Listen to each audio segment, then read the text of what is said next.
Now I'm very excited to bring back a man who has a great taste for capping college football as well as bourbon and sevens. You've heard him on many radio shows and sports podcasts all over the nation. Happy to welcome back Mr. Tony George from DocSports.com. You can follow him on Twitter at TGeorgeSports. Tony, here we are, my man. It's coming into the holidays here. I hear it's a little busy in Vegas right now. What's going on? Well, we got that F1 race here. Got the whole city shut down. They've been working on the strip, repaving all the streets. It's been a nightmare for locals.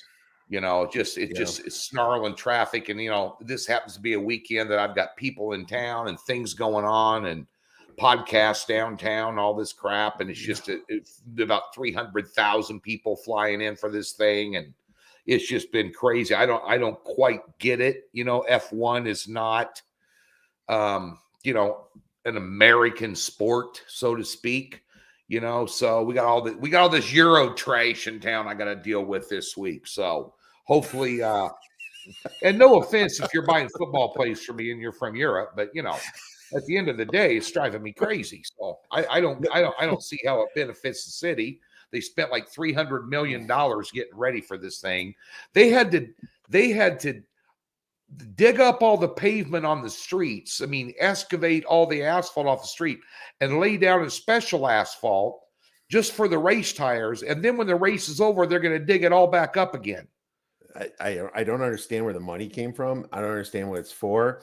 I don't understand why it has to be Vegas if they're blocking everything off right away. And I would hate to be somebody down there just trying to have a weekend or something, not caring about F1 and just dealing with all those blockades. But man, we can go on. We can do a whole podcast about that, my friend. But I'm sorry you're going through it. But you stay you stay away from that this weekend, my friend. But either way, we got college football coming on, and we love that. But we have the bourbon and sevens right here. Well, there you go. Already starting. I love it. Come on. It's afternoon. We're fine. We're absolutely golden. It's happy hour on the Odds Breakers podcast today. It's always happy hour, my friend, and we're going to get right into a couple good questions because you don't have a ton of time, so I want to get through. But I always ask my guests. I'm curious about what value, we can find some value. Sometimes you catch some teams on the spin up, there's a couple of them recently, like San Jose State, people caught them on their way up, and then there's some that are on their way down. Give me 3 teams that are trending up in college football that could have some value. No, I think we're going to talk about one today, UNLV. You just mentioned San Jose State, Mountain West Conference. Mountain West, one of my babies. I love the Mountain West. I love me some Mountain West football, and I love me some Mountain West basketball. One of my specialty conferences, and I think UNLV, we're going to talk about them in Air Force here. And on the other side of the coin, there's one that's trending down in the same game. There's Air Force is trending down.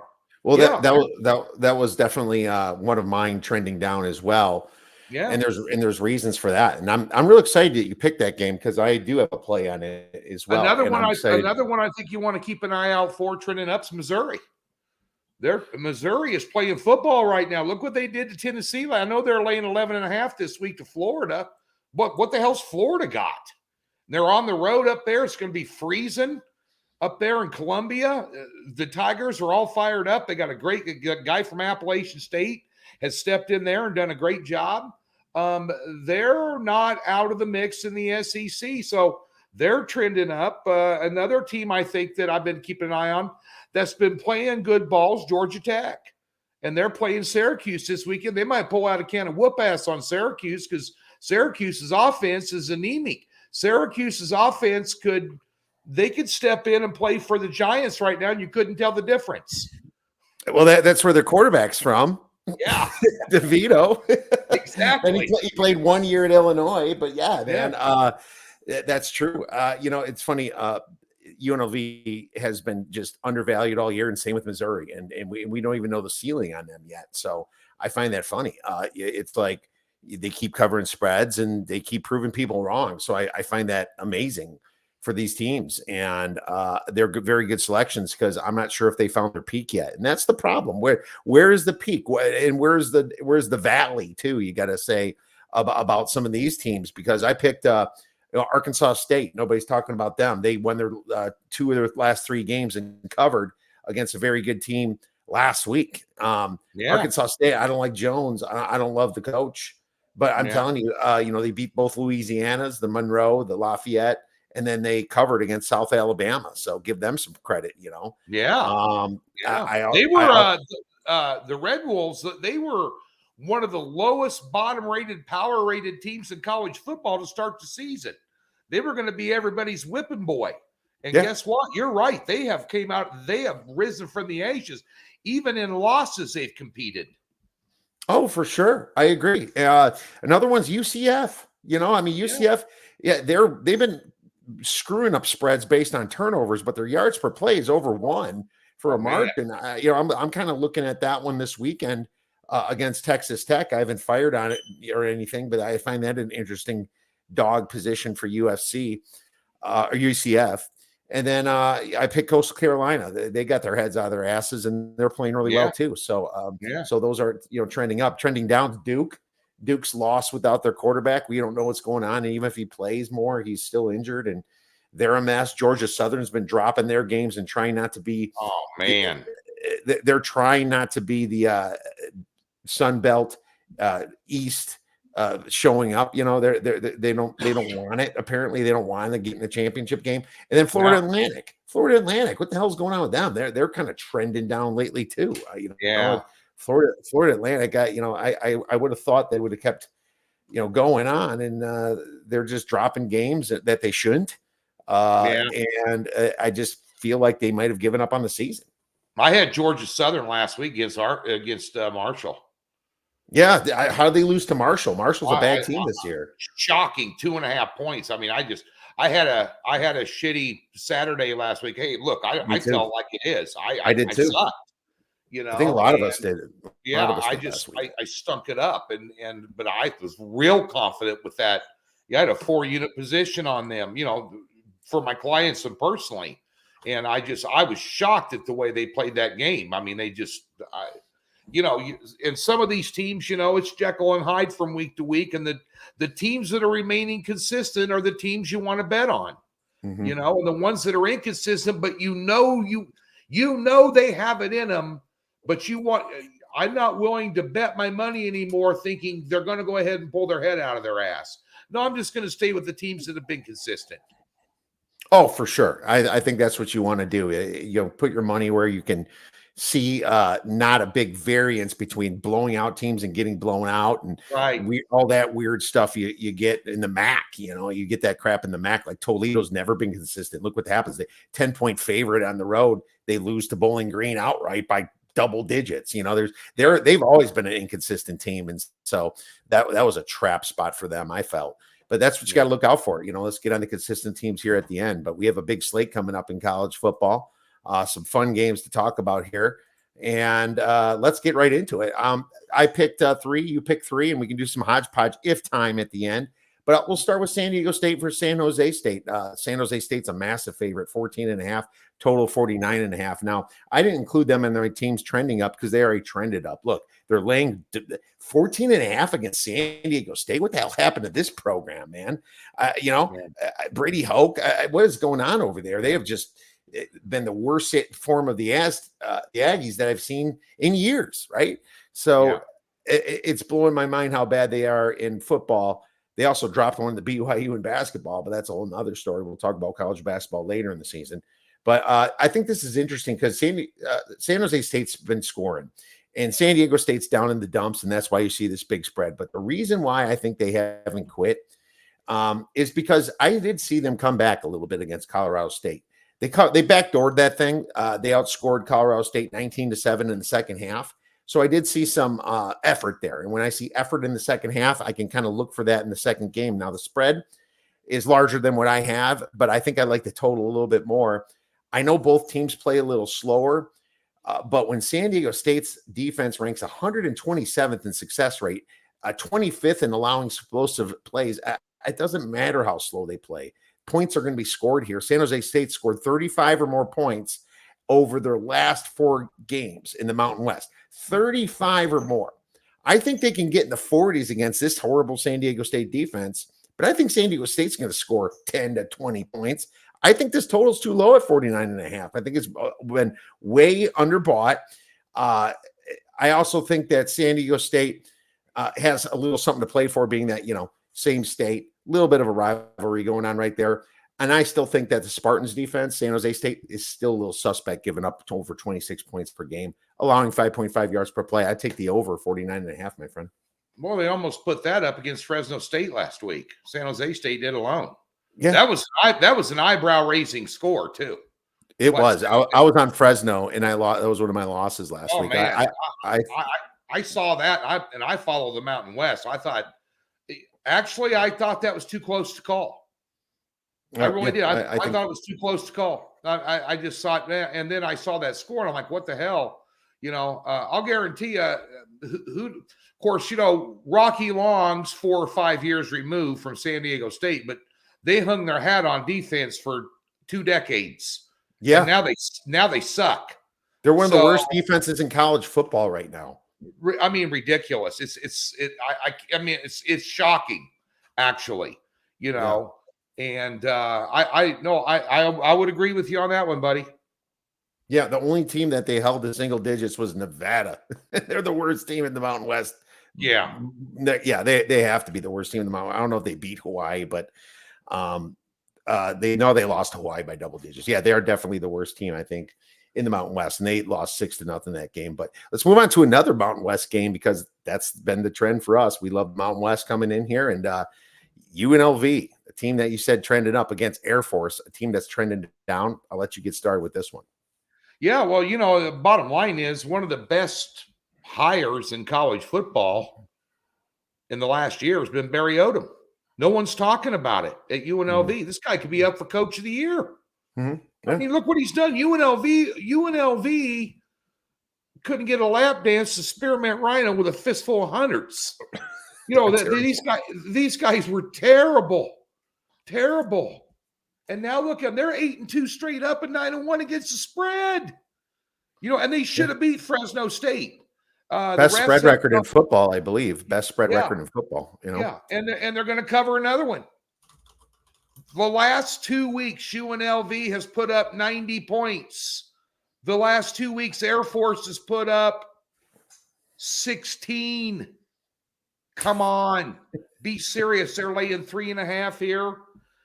And plus, Larrier for Air Force is doubtful he's going to play. And that's why that's the key thing. It's Zach Larrier being out. He was hurt last week again. He was banged up from October. And then you lose they're so lost that they lost to freaking Hawaii. How much has that changed? Now they do at least have a week to prep the other guy, but the other guy is not that good. I can see him turn over the ball. But here's the cue about I'm taking UNLV too. I'm sure that's where you're getting at. Oh, yeah, hell yeah. I took him at +4. I like him at +3. I like him to win this game outright on the money line. UNLV is good against the run. They only allow 3.7 rushing yards per attempt. So they have time to prep against the option. They've seen it last year. They did get blown out. A little bit of a revenge spot now. Yeah, UNLV is I think they're going to win this game, especially with the Air Force's big woes here. Dropping 2 games. They are completely suspect right now coming into the Mountain West Championship. Yeah, and I'll tell you, Barry Odom, he's old school. He played ball at Missouri. He was defensive coordinator under Gary Pinkel there. Then he got the head job. Now, Missouri's not bitching because they fired him, because they got a good coach now. Look what Missouri's doing. I mean, Missouri's just beating the hell out of people, So Missouri's happy. But I'll guarantee you right now, people out here in Las Vegas, they're happy. They're happy with Barry Odom. He's putting butts in seats. People are excited about this program. Maliava, good quarterback, game manager. He's got pedestrian numbers. He's 11 touchdown passes, only 4 picks, a little over 2,000 yards. But Barry Odom he reminds me of Whittingham at Utah. He brought physical football, like what Boise State has done, why Boise State's been so successful. Physical football. We're going to get physical on defense, and we're going to pound the rock. The old 2 basics, like old Big Ten style football. And he's brought that to the Mountain West. He's brought it to UNLV. And he's got a lot of speed on his team too, believe it or not. Defensively, I think they're going to be okay to cover the type of offense that Air Force runs. especially with Larry out, or if he does play, he's not going to be 100%. Give me UNLV here. I'm 100%. Yep, me too. We're on the same boat there. Go Rebs, my friend. All right, let's move on to the next game. And I picked a big one here, Georgia. Georgia is been just rocking it lately, and they're playing at Tennessee now. Yeah. I think it's obvious that their toughest game was Missouri, but that was at home. So their toughest road game is I would say this is their toughest road game against Tennessee because that's how easy their schedule was this year. Yeah. Knoxville's tough to play in. It is, and the Dogs 0.97, whatever, 1 net yard per play advantage over the Vols this week. It makes the spread look a little bit large, but there's a couple processes going on here. If you're looking at the stats for the whole year, Tony, I think that you would think that it should be a little bit lower. But if you look at recency, like the last 3 games or something, you would think that, Georgia should be 14 points favorite. So it's kind of stuck in the middle here in this situation. I mean, one thing that's weird about Georgia this year, they haven't covered well on the road. They only had 2 real road games this year, and they didn't cover either. One was named Vanderbilt, too. Yeah. So that makes me wonder a little bit about Munkin being gone and them with Beck, rather than the quarterbacks they had in the past, obviously. Brock Bowers is back, and everybody's talking about that. You have to think they're going to get up for this game because they've had it circled. But, man, I almost think Josh Heupel can dig something up here. And I'm not going to bet on the full game spread, but I'm going to consider maybe Tennessee first quarter or something. I think that Heupel can kind of draw something up for them to score right away and maybe be competitive in the first quarter or the first half. I have to look at what the number here is for the first quarter. I don't think quarters are up here. So, it's usually a lot lower in these situations. But Tennessee's a dog by plus 2.5 for the first quarter, so they, you hope for a tie in the first quarter here. But I'm going to consider that. I'm not saying I'm playing it. Anything on this game, Tony? I thought the number would be higher, which gives you an indication of what odds makers think about Georgia. As bad as Tennessee looked last week, the public perception is just fade the piss out of them against the number 1 team in the country because they're just going to get their butts handed to them. And yet the number's only 10.5. Mm-hmm. That to me is the odds makers are tipping their hand a little bit. Heupel's going to throw the kitchen sink at them. They got nothing to lose now. They're out of the SEC title game now after that loss last week. There's no chance they can get in. So they're gonna play loose. They're gonna go for broke. And I just keep hearkening back to, you talked about road games. Not only did they struggle against Vanderbilt, Auburn should have beat Georgia. Yeah. They played them down there. They sucked. They won. Auburn is terrible. And they beat them 27-20 on the road. Mm. If I had a gun to my head and they said, pick this game, I'd take Tennessee plus 10.5. Yeah, I understand that. And there's just so many situations. Now, Georgia has covered 5 of the last 6 matchups, but it hasn't been Heupel that they're not playing anybody. Yeah. They're not playing anybody. I meant Tennessee matchups is what I meant. I thought you meant Georgia. I mean, I don't see them.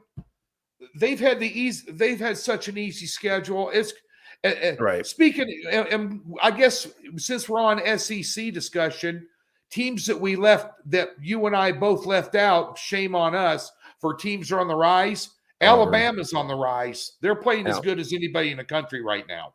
Alabama and Auburn are, and hopefully that makes them a little bit more of an exciting Iron Bowl coming up next weekend. So I'm excited for that. But no, this is, I can't fade Georgia for the full game. I can just see them getting it together at the end.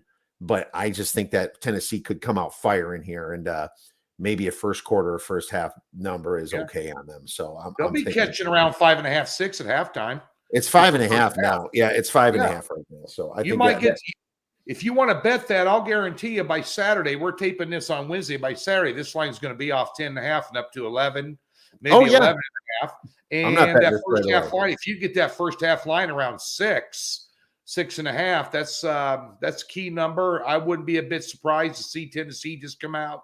Well, they're going to come out with their ears pinned back. It's whether their quarterback can perform or not. You don't know what you're going to get with Tennessee's quarterback, it seems like, from game to game.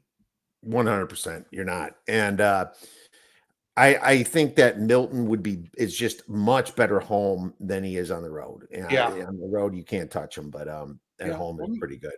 And Knoxville's worth full 3 points. At least 3.25 I have. So, yeah, I like Knoxville. All right, let's move on to the Pac-12 a little bit here. Oh, man, there's some really good Pac-12 games going on. Washington versus Oregon State. That is amazing. Oregon State's minus 2.5 now. Man, that thing has been climbing. I'll check my Betfred odds screen, and I think it's about 2.5. Do you have anything on this game? I have something on it.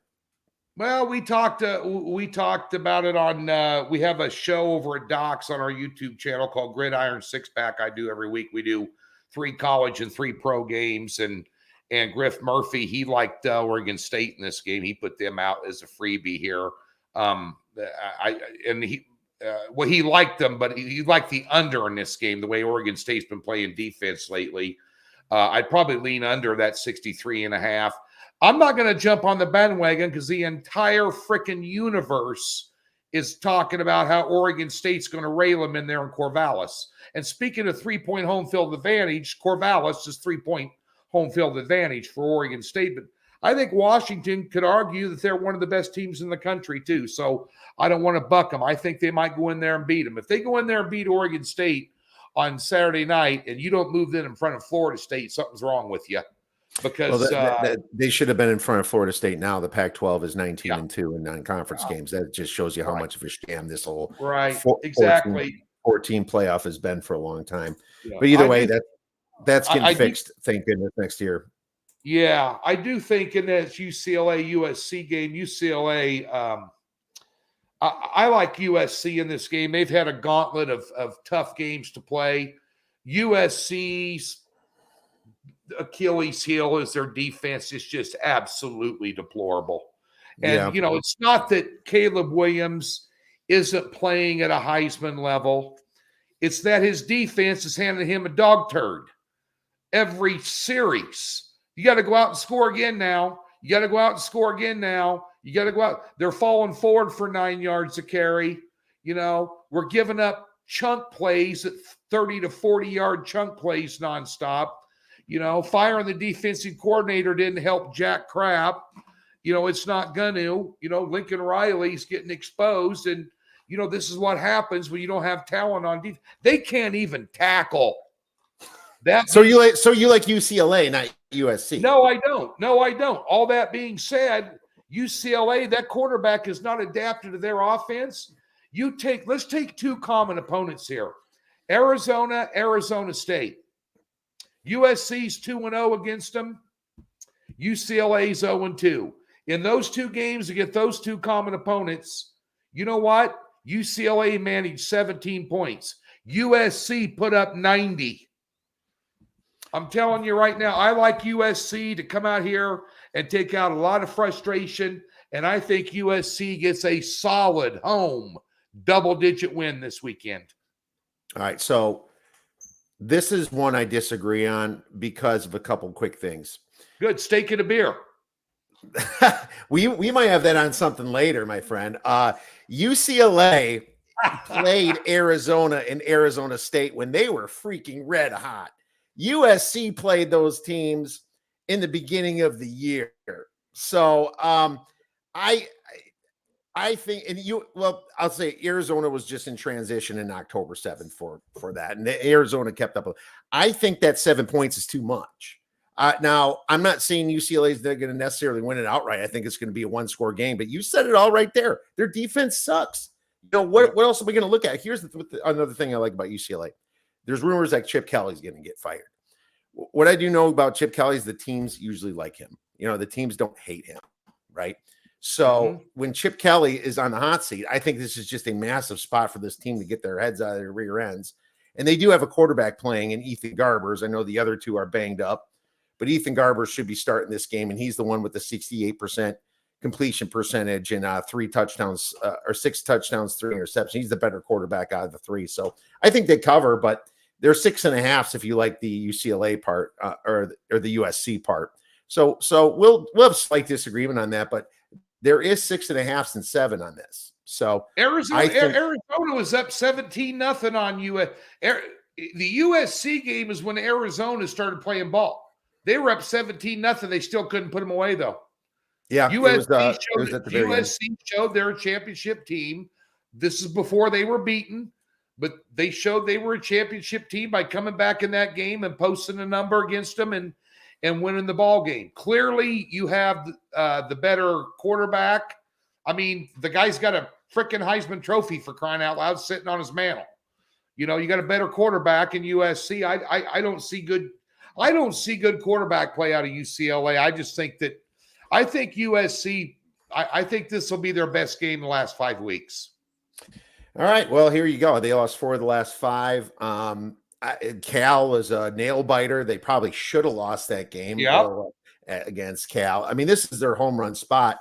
But are the players going to play for Caleb Williams? Do they care about him? He's the one that's going to be $100 millionaire while they're sitting there probably not getting drafted. So this is he's sitting there acting up a little bit and saying weird stuff. I'm on UCLA for sure on this one. But here's the thing about Oregon State. I took Oregon State early in the week and it was +1.5. I still say the money line's good for now at -135. Don't pay over -140. I think that the problem with this game, and I want Washington to win as a fan. I want the most chaos possible for this 14 playoff. I want I want undefeated Florida State, undefeated Michigan or Ohio.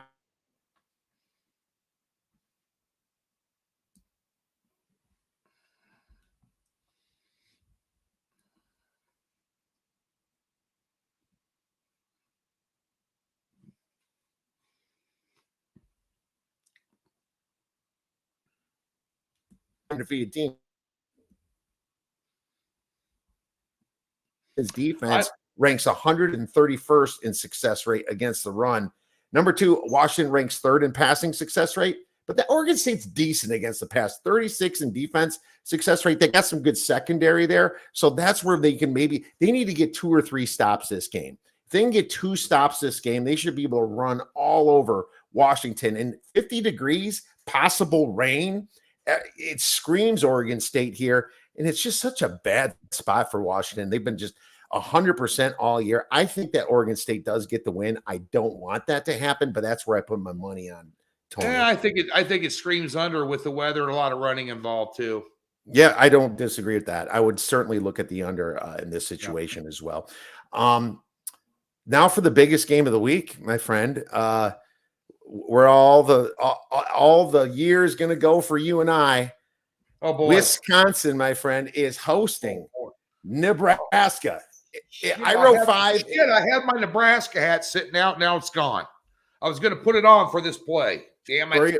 Okay. Well, the good news is that you're probably. I mean, if you look at the trends, it's not looking good for Nebraska from a winning standpoint. Now they have covered. Tony, they have covered, my friend. But I have something for this game too. It's this shirt.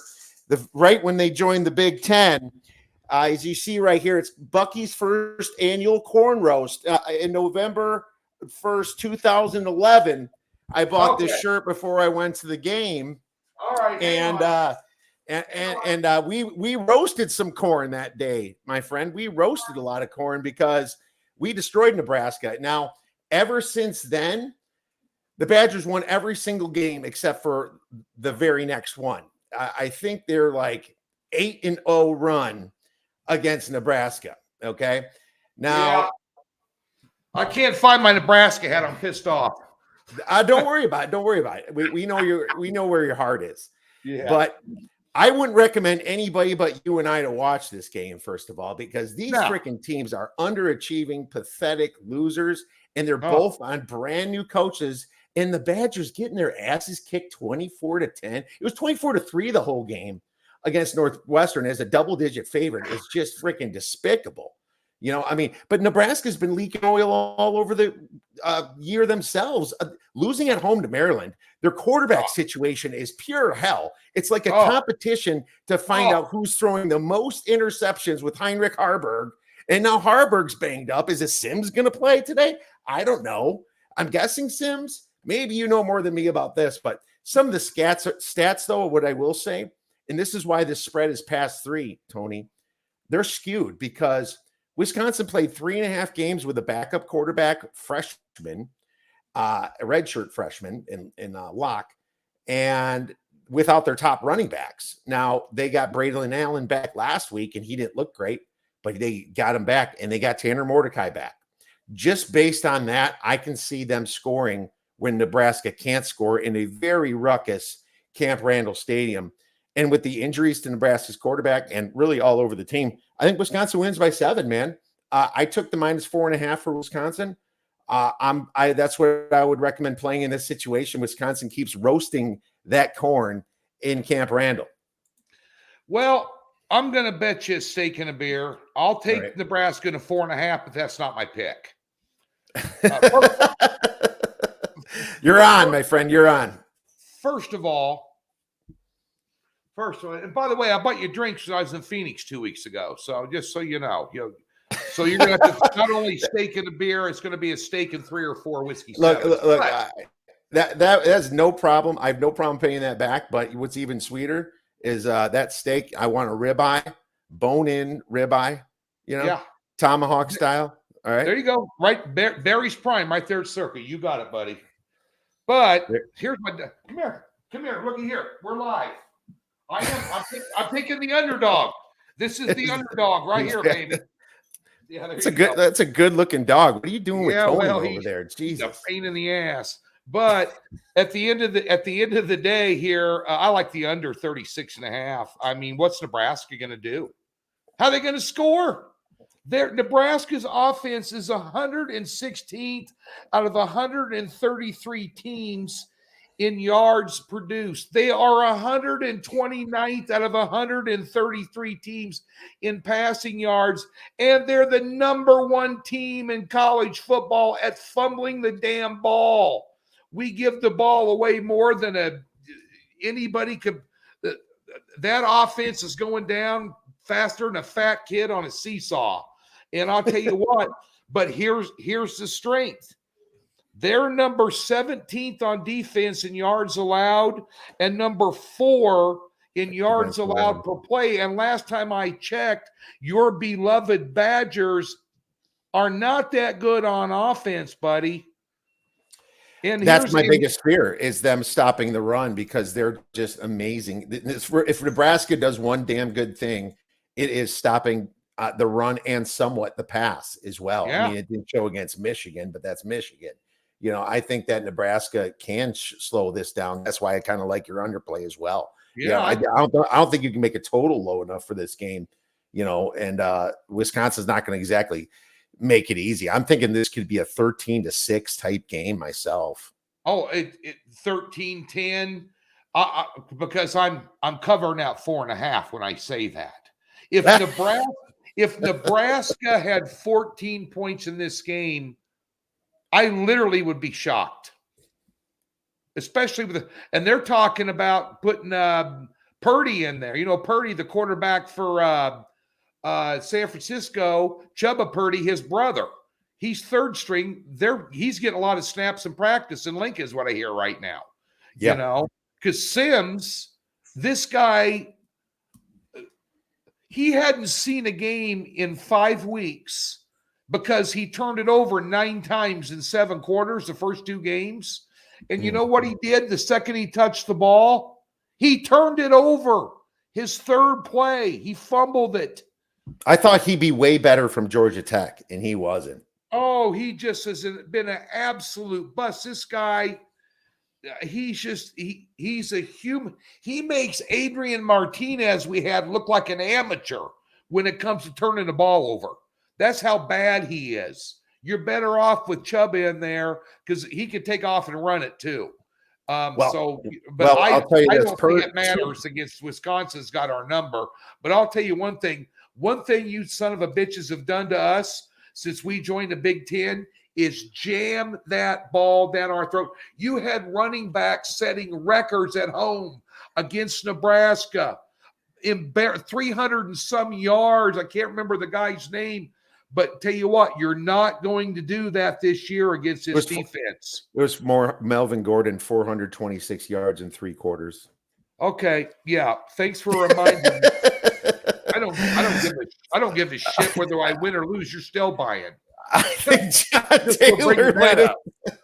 All right. Well, here we are. In this number, and it's kind of a never land between the 3 and the 6 anyway. You got 4.5. Yeah. Who's going to be closer? I mean, the low total certainly points to your direction, but this is going to be a fun one. And I'll enjoy buying this stake if I certainly lose this one. So let's go to a quick recap here. I'm taking the over in San Jose State, San Diego State, 49.5, 2.5 stars. Both of us are taking UNLV plus the 3, at least 2 stars on that baby, probably 3. Nothing on Georgia, Tennessee for sure. Washington, Oregon State. I'm on the money line for Oregon State for 2.5 stars. We have disagreement on UCLA, USC. Whatever you guys decide, maybe stay off the game, or if you find a 6.5, if you like USC, find the 7. If you like UCLA, it's around there. And then in Nebraska, Wisconsin is going to be our little fun bet here. I like Wisconsin as a play, but hey, the under isn't a bad look either. So that's where Tony's going with the under, my friend. We have a couple quick minutes here, but do you have anything for the NFL early this week, or are you still figuring that out? You know what? I got my ass kicked in the NFL last week, and I'll tell you what I'm doing. I'm doing 1 pick and 1 pick only in the NFL. It's my game of the year this week. I have 1 a year, and this is it. I've had this one circled for, about a month. And the line came out right where I thought it was going to come out. I'm going to take advantage of it. I had Detroit last week as a top play. How'd that work out? They pushed. I mean, they couldn't play an ounce of defense. That was a problem. The money line was good on that. Yeah. But the early line is good on that, but the late line that you have to give out on a Sunday is tough, because it's already moved. Yeah, but that's what we're going to do in the NFL. Just pick one game, and then I got to worry about these boys on Monday night. That's a big one. Kansas City Chiefs. Yeah, you're a big Chiefs fan, and that's going to be interesting. I don't think you have to worry about them. You beat them in the Super Bowl. You're the Super Bowl champs. You shouldn't have to worry about anything for a while. It doesn't matter. Just make the playoffs. Who cares about this game? As a matter of fact, I wouldn't stress too much energy on this one if I could help it. We were talking, and just here closing out, we were talking about teams trending downward. I've been saying this since week 1. I started saying it, preaching it from the top of the mountain in week 3, and I'm screaming it from the top of the mountain in week 10. The Buffalo Bills are an average team with an average quarterback. And if you're putting any more stock in them than that, you're out of your mind. Mm-hmm. Yeah, he's a gunslinging, high variant quarterback. He's either going to lose you the game completely, favored by 8, or he's going to blow somebody away. It's just how is that just in your face style going to work? And right now, people are kind of spying him and not letting him run as much. He's a little fat and happy with the money he's paid. He's now you can see the money not going towards the defense and how that's been working out for them pretty bad. Denver did everything possible to lose that game, even being a +4 in the turnover margin. And Buffalo still choked it up at the end with the short and pass interference, which is the best play in football is to underthrow your receiver so you can draw the flag, unfortunately. So I'm trying to figure out how you fight. I'm trying to figure out why the hell you fire your offensive coordinator when you can't stop anybody, because your defense is injury riddled. It's embarrassing. It's that the head coach should be able to. You get rid of Dayball and you're blaming your offensive coordinator. Josh Allen got him fired from him being so erratic and the fact that your defense can't bail you out no more. Yep. That's what happened. Matt Milano being injured. It's just a mess. They are missing the playoffs too, and Vegas has them at like -250 to miss the playoffs, and their schedule is absolutely brutal this year. If I was them, you're better off finishing last and getting like a good schedule next year and a good decent draft pick rather than freaking missing the playoffs by one. I know people don't think like that, but that's how the NFL is built. It's built. I got a $500 ticket on the futures bet for Miami to win that division. I'm feeling really good about that. You better be feeling good about that, because they are going to probably win that division, my friend. But hey, Tony, I know you have a lot to do today. I really appreciate the time you came on, my man. I had such a good time when you came down here. Was that last week, the week before, or something? I think. Right there, last game of the World Series. Yeah, it was about 2 weeks ago. So that was fun. We'll do that again, and I'll be looking you up, like I always do when I come visit, my friend. But for a steak and we'll go kill him in blackjack again over at the OL Cortez. That was fun. That was a nice, quick score that we had there. Yes, but it was. We'll have to visit that. Yeah, we are visiting that place, but we're also getting a good steak, and whoever it's on, don't matter. I can't wait to do it. Where could our listeners get your great information and plays? Well, DocSports.com. Just get over to Doc Sports. Also, check out our YouTube channel. You just follow me on Twitter. It's everything you need to know. And, I'm one of those 100% transparent guys. So, at TGeorgeSports, it's right here on this screen here, just on Twitter or on YouTube. Just type in Doc Sports. I'm there. And, of course, you can find me at DocSports.com any day of the week. Any day of the week, my friend. Make sure you guys check out Tony George. Tony will be texting for sure on Saturday. Best of luck, my friend. All right, thanks.